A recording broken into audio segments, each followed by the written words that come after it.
Right now at 6, winter storm warning with snow on the ground and now ice set to arrive and already causing treacherous conditions in some spots. And next thing I know, it's like, here's the impact. Boom! Plus, a ride-along with Portland Rescue Mission's mobile outreach team as they search for people without shelter. Just want to check on your well-being because, the weather's going to get, a lot worse. And later, no school, no problem.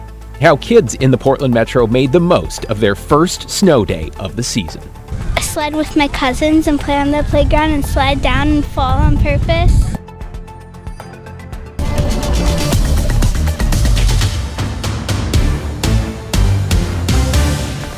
Happy Thursday. Thanks for joining us. We continue at 6 with our weather impact alert with snow already on the ground throughout the valley and round 2, which brings the potential for ice now on the way. Yeah, the snow moved in during the morning rush hour, as you may recall, arriving first in Salem, then spreading north. It dumped up to a few inches in some spots, and things, as you could imagine, got messy pretty quickly out there. There were lots of issues, but one of the most serious was a pileup on I-84 near Multnomah Falls involving more than 24 cars and trucks. We've got live team coverage tonight with reporters fanned out from across the region, from Salem to Portland and from Clark County into the gorge. But we begin with Chief Meteorologist Matt Safino in the Weather Center. Busy guy tonight, Matt, tracking the latest when it comes to snow and, of course, sad to say, the freezing rain. Yeah, we had that nice sweetheart snowfall this morning, and now we're going to get into freezing rain. Temperatures are around freezing. This is at the airport. East winds, the wind chill 21. Those east winds were brutal last night and this morning. They are beginning to back down a bit. Salem has dropped to 33, then back to 34, but they are reporting freezing rain falling out of the sky in Salem. And even though they may be slightly above freezing, most places are not. Look at the temperature map. 30 in Forest Grove, Hillsborough, Beaverton 32, King City's in the 20s, West Lynn at 29, 29 over in Southeast Portland, 32 up in Scappoose. So you get the idea. We're right around or just below freezing. And so if the precipitation falling out of the sky is a liquid, it is going to freeze on contact, and that's going to supersaturate the snow that's on the roads and then help that refreeze, so the roads are going to get really slippery. Down to 32, even as far south as Eugene in Corvallis right now, and still very cold on the east side, and that is the source region for our air, which is coming out of the gorge. So the weather impact alert will continue till about 10 a.m. tomorrow morning. The roads are going to be slick. That's the biggest impact. Schools, I'm sure, will be closed tomorrow yet again. Stay off the roads if you can, because they are getting worse and will continue to get worse overnight tonight. Here's Doppler radar. Precipitation moving back into the metro area right now, already on the west side, the east side. It'll fill in over downtown in just a little bit. And there's quite a bit of it moving up from the south all the way down to about Eugene, and that's pushing northward. So we'll have a few hours, but it's generally light, so I don't think the ice that's going to fall on top of the snowfall that we got will be too thick here in the Portland area, but the Mid-Valley may see as much as 1/4 of an inch of ice. You look at our ice forecast here, only less than 1/10 of an inch in the metro area, and then it turns to snow, which is good. And that snowfall we had this morning kept us from having freezing rain, which was great. But look, there's about 1/4 of an inch of ice in Salem being forecast by the model by tomorrow. So the winds east, 22 at Troutdale, but the gusts were impressive. 79 miles an hour at Crown Point. We had a gust of 52 at the Portland Airport. I think that's the strongest of the winter. The gusts will continue to be strong, but they do back down in the overnight hours, which is good. So our timeline, mix of snow, sleet, and freezing rain, and mainly freezing rain tonight. About 1/10 of an inch of ice for Portland. Then between 2 and 4 a.m. should just go back to all snow. Another 1 to 2 inches in the metro area because of that. It all should end tomorrow morning. By tomorrow afternoon, we're getting some breaks into the 40s. Let the melting begin. Guys? Yes, please. We're not on the other side yet, though. Thanks, Matt. We'll see you in a few minutes here.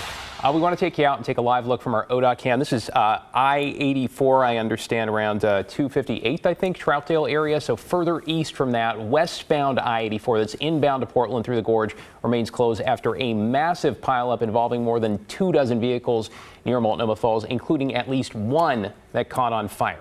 Kyle Leboshi has been out in East Multnomah County all afternoon, and this evening he spoke to some people caught up in that pileup.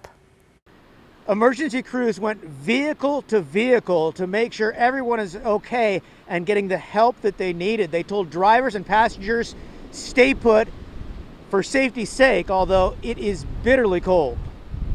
Whiteout conditions during a winter storm caused a massive pileup in the Columbia River Gorge. 20 to 30 vehicles were involved in separate crashes along westbound I-84 near Multnomah Falls. The pileup stretched for as far as you could see. You can't stop in this. And next thing I know, it's like, here's the impact. Boom! Emergency crews pulled Greg Jones from his Suburban through the passenger side door. Thank goodness that Suburban, it's built like a tank. It said that's the only thing that saved me.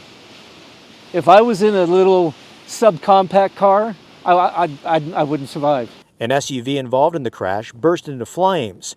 Everyone inside the SUV was able to get out. Several people were injured in the pileup, but so far there are no known fatalities. And it truly is remarkable that there are no reported deaths. We walked along the interstate and looked at the wreckage. Vehicle after vehicle, the airbags were deployed, an indication of how strong those collisions were.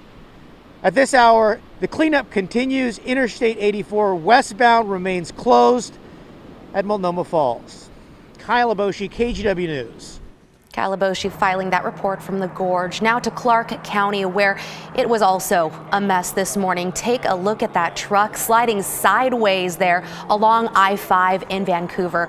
This was the scene near the Northeast 63rd overpass just before noon. Multiple 18-wheelers and semi-trucks spun out trying to climb the hill in the northbound lanes. That backed up traffic for miles. We saw that repeated again and again. Devin Haskins is out there in Clark County in the Hazel Dell area. Devin, with that ice threat, the freezing rain threat inbound now, is just not a good time to be out anywhere. Yeah, it's not right now behind me. The freeway completely clear, drivers going freeway speeds, but you're right, once that freezing rain hits, that's going to change a lot and may end up looking like what we saw earlier today, where lots of semi-trucks, big rigs, cars and trucks had problems getting up these freeways and this slight incline here where we're at. Washington State Patrol said they responded to 95 crashes here in Southwest Washington, 51 of those here in Clark County. Again, we want to show you that video we've been talking about the trouble that drivers have been having. This is from around 11:30 this morning. We watched as this pickup truck struggled to get any sort of traction heading northbound on I-5, just past the Highway 99 exit. At one point, as you can see, the driver ends up driving up the freeway at about a 45-degree angle, coming within feet of the passing semi that was trying to get around behind it. The backup really started, though, after a semi-tractor trailer slid off the road, blocking a lane or two, and then created a problem for all the other drivers that tried to get around. Southbound wasn't any better, as several large semi-tractor trailers pulled off to the side of the freeway to chain up, practically blocking the freeway. I've lived here for 83 years, born and raised here, and I'm surprised that these truckers are not prepared. And most of these truckers that I'm looking at from the overpass, I'm just surprised they're not chained up. And up north of Castle Rock in Lewis County, southbound I-5 was shut down for a couple hours after a multi-car collision that sent 6 people to the hospital. Washington State Department of Transportation says that all lanes of southbound I-5 near milepost 60 are back open again. Again, the weather started to clear here around 2 o'clock, but if that freezing rain comes in and creates that sense of false security as it is right now, from cars going freeway speed, we could see another sense of deja vu of what we saw earlier today coming in shortly. Back to you. No kidding. Devin, the state trooper saying that collision, that crash that you mentioned by milepost 60 involved 22 vehicles. We appreciate your reporting here. Hey, the snow came down hard this morning up and down the valley, including in Salem. This was the view around 10 this morning with Drive 8 on the streets. I-5 just south of that city was completely closed for a crash just before noon. It's a familiar story we've seen repeating over and over again, but reopened a short time after that. And in Salem tonight is our Alma McCarty. Alma, what are things looking like at this point in the day? Yeah, David, Christine, at this point of the day, I just want to say we are outside of the Oregon State Capitol on State Street. Of course, Willamette University to my left here, looking very, very picturesque. But at this point in the evening, we are starting to see what is snow turning into ice. I can already feel the temperature dropping over the last couple of minutes here. This was previously very slushy, and the same goes for the road over here, but you can already see that it is starting to get that sheen that makes it seem as though it is ice. It's getting a little, like, again, still slushy at this point, but we can see the writing on the wall here. This is going to become an ice sheet, especially if there is rainfall, freezing rain, sleet that is expected overnight. We spoke with the maintenance operations manager for the city. He has a lot of the same concerns, even though they have pre-treated many of the roads, all of those primary roads, some of the secondary roads with de-icer. But at this point, although they have the crews 12 on, 12 off, there's probably still going to be some slick spots and some issues even on these city roads. So when we were driving from Portland down to Salem, we kind of had this false sense of security because it was very, very dry out on the roads, and compared with some of the other spots in the Portland metro, there were just not that many cars off on the sides of the roadways. But as we got into the city, we noticed that there are, of course, more problem spots. And again, because it's going to refreeze potentially overnight, we're going to get more precipitation. It's just probably a good idea for drivers to be aware of that. And according to the city of Salem, you really want to stay off of these roads if you can until at least tomorrow afternoon. Guys, back to you. Yeah, in the video there, you can absolutely see the sheen on the roadway already. Thank you so much, Alma.